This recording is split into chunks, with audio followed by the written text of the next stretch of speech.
Hi everyone, this is मानसियर and आज मैं आपको बताने वाली हूँ SN1 और SN2 रिएक्शन के बारे में। क्योंकि इसमें बहुत से स्टूडेंट्स को क्वेरीज होती हैं, तो चलिए इसको शुरू करते हैं। तो SN1 और SN2 के बारे में बताने वाली हूँ। तो SN1 से स्टार्ट करते हैं। तो चलिए शुरू करते हैं। अब SN1 जो रिएक्शन होती है उसमें क्या होता है कि जैसे 3 डिग्री का कार्बन है, 3 डिग्री के कार्बन सबसे ज़्यादा रिएक्टिव होगा। बट जो SN2 रिएक्शन होती है उसमें 3 डिग्री के बाद 2 डिग्री आता है, उसके बाद 1 डिग्री, उसके बाद मिथाइल हैलाइड। तो मिथाइल हैलाइड सबसे ज़्यादा रिएक्टिव होगा। तो ये SN1 रिएक्शन है, तो इसमें हमने लिया है 3 डिग्री का कार्बन क्योंकि ये सबसे ज़्यादा रिएक्टिव होगा। और इसमें न्यूक्लियोफिलिक एडिशन रिएक्शन है, न्यूक्लियोफिलिक सब्स्टिट्यूशन रिएक्शन है। तो इसमें न्यूक्लियोफाइल लेंगे, न्यूक्लियोफाइल के उसमें हम ले रहे हैं एल्कोहल। तो एल्कोहल लिया हमने, तो ये न्यूक्लियोफाइल है जो ये यहाँ से रिएक्ट करेगा। SN1 में क्या होता है, फ्रंट साइड से रिएक्ट करता है, बट SN2 में जो होता है वो बैक साइड से रिएक्ट करेगा। Just a second. तो फर्स्ट स्टेप में क्या होता है, SN1 रिएक्शन में बेसिकली हमें क्या करना है, ये जो हैलाइड है 3 डिग्री का हैलाइड, इससे बनाना है हमें न्यूक्लियोफाइल, इसमें ऐड करना है। तो इसकी फर्स्ट स्टेप होती है जो इसमें लेना है हमें क्या, 3 डिग्री का कार्बन। पहली बात 3 डिग्री का हैलाइड, और ये रहेगी स्लो स्टेप। तो रेट डिटरमाइनिंग स्टेप इसी को बोलेंगे। हाँ, और इससे इससे फर्स्ट स्टेप में क्या होता है, कार्बोकेटाइन फॉर्म हो गया और ब्रोमीन बाहर बाहर निकल गया। सेकेंड स्टेप में क्या होगा, CH3 ये मतलब 3 डिग्री का कार्बोकेटाइन फॉर्म हो गया। तो ये इससे कुछ नहीं होगा, बस न्यूक्लियोफाइल ऐड हो जाएगा। इधर हमने लिया था एल्कोहल, तो ये हो जाएगा। और ये इसमें कुछ नहीं होता है, सिर्फ और सिर्फ फास्ट स्टेप रिएक्शन रहेगी ये वाली, ठीक है। और इससे ऐड हो गया न्यूक्लियोफाइल। मैंने इधर लिया था एल्कोहल, तो आप एल्कोहल भी ले सकते हैं या फिर और कोई भी न्यूक्लियोफाइल ले सकते हैं। लेकिन इसमें ये है कि इसमें हमेशा और हमेशा पोलर प्रोटिक सॉल्वेंट यूज़ होंगे। और SN2 रिएक्शन होती है उसमें एप्रोटिक सॉल्वेंट यूज़ होते हैं, पोलर एप्रोटिक सॉल्वेंट। तो अब मतलब इससे रिलेटेड अब कुछ पॉइंट्स हैं, अब मैं वो बताती हूँ आप लोगों को। तो फर्स्ट ऑफ ऑल, अब जो रेट होती है SN1 रिएक्शन की, वो डायरेक्टली प्रोपोर्शनल होती है स्टेबिलिटी के, स्टेबिलिटी ऑफ कार्बोकैटायन। और कार्बोकैटायन की स्टेबिलिटी की रहती है, तो इसकी स्टेबिलिटी रहेगी सबसे ज़्यादा रहेगी 3 डिग्री कार्बोकैटायन की, उसके बाद रहेगी 2 डिग्री कार्बोकैटायन की, और उसके बाद रहेगी 1 डिग्री कार्बोकैटायन की। That's it. और उसके बाद रहेगी मिथाइल हैलाइड जो भी रहेगा। और अब इसकी रेट रहेगी जो कार्बन हैलाइड है उसके ही डायरेक्टली प्रपोर्शनल रहेगी।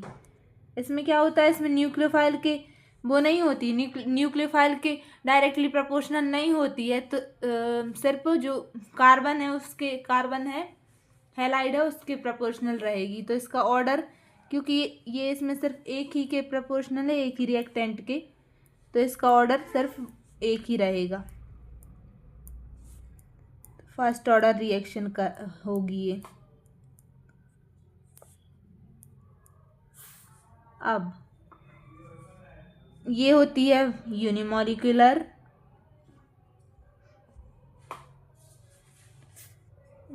रिएक्शन, और ये 2 स्टेप में हो रही है, तो ये हो गई डबल स्टेप रिएक्शन।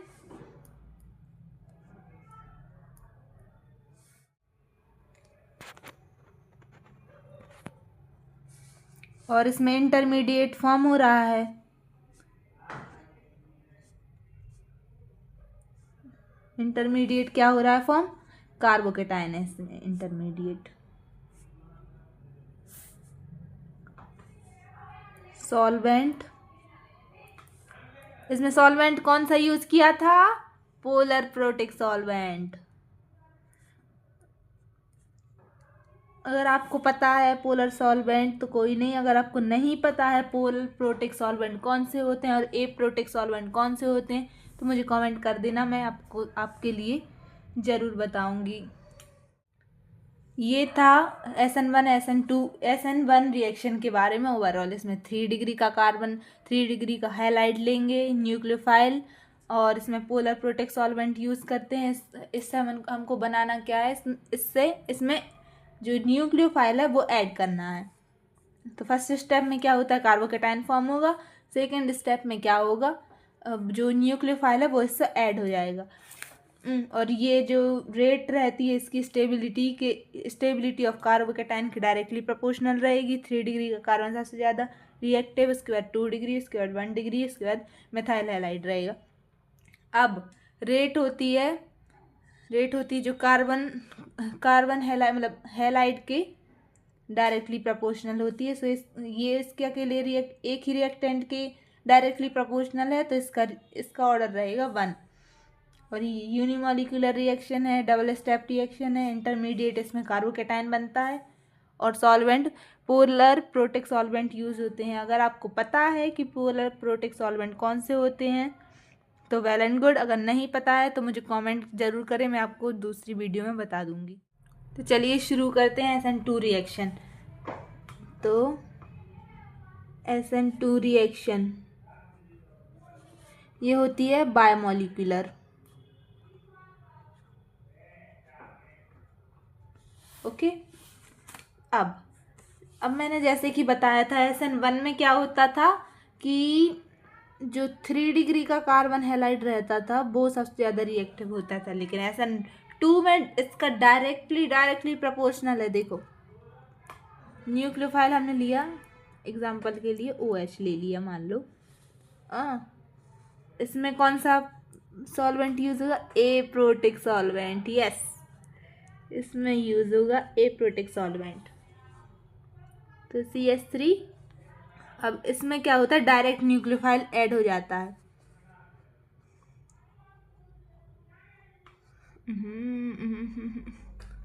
हाँ, अब इसका मैकेनिज्म देखते हैं। अभी तो मैंने ये ओवरऑल इसका इंट्रो दिया है।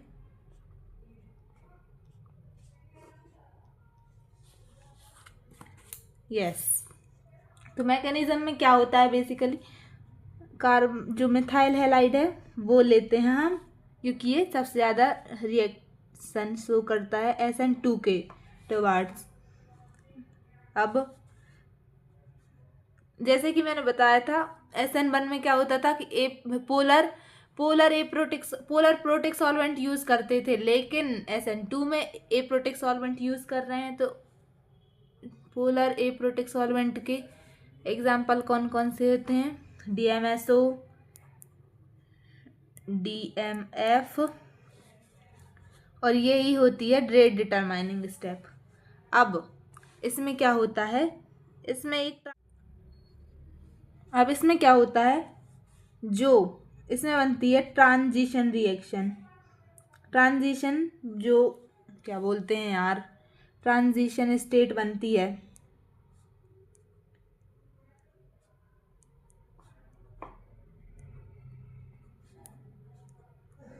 ये हो गई इसकी ट्रांजिशन स्टेट।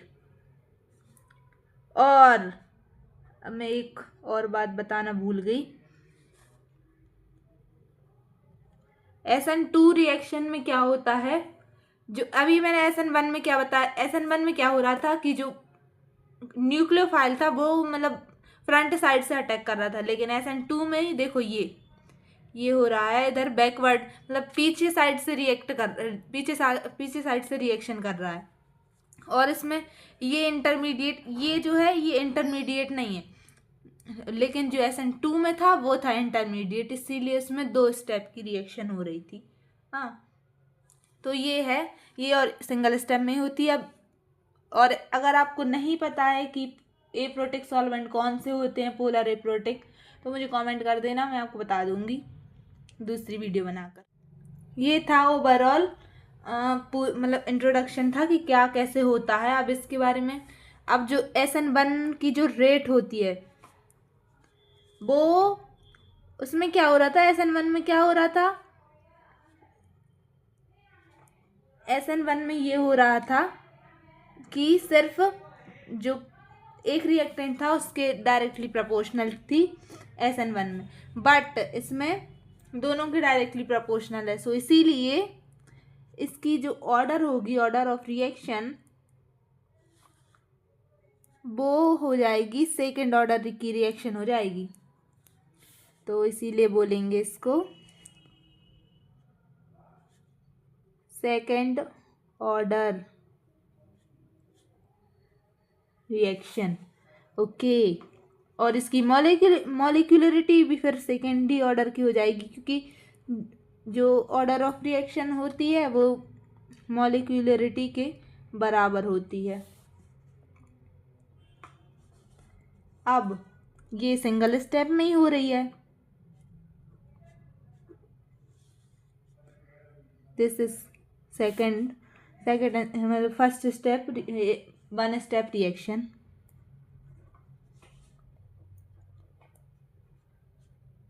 अब इसमें इंटरमीडिएट, ये जो है ये इंटरमीडिएट नहीं है, ये है एक ट्रांजिशन स्टेट है, तो इसमें इंटरमीडिएट है, वो फॉर्म ही नहीं हो रहा है।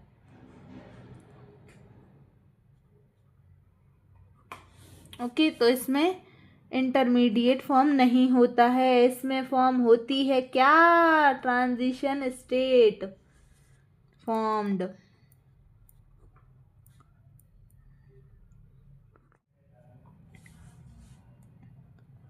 और पोलर एप्रोटिक सॉल्वेंट यूज होते हैं। अगर आपको नहीं पता है कि पोलर एप्रोटिक और पोलर प्रोटिक कौन से सॉल्वेंट होते हैं तो मुझे कमेंट कर देना, मैं बताऊंगी। ठीक है, तो this is we are done with SN1 and SN2। अगर आपको कोई भी क्वेरीज हो कि आपको क्या समझ में नहीं आ रहा है तो मुझे कमेंट ज़रूर करें, मैं आपको ज़रूर बताऊंगी। और अगर वीडियो अच्छी लगी हो तो लाइक ज़रूर करना और सब्सक्राइब करना मत भूलना, और ऐसी ही हेल्पफुल वीडियो के लिए मुझे सब्सक्राइब ज़रूर करें।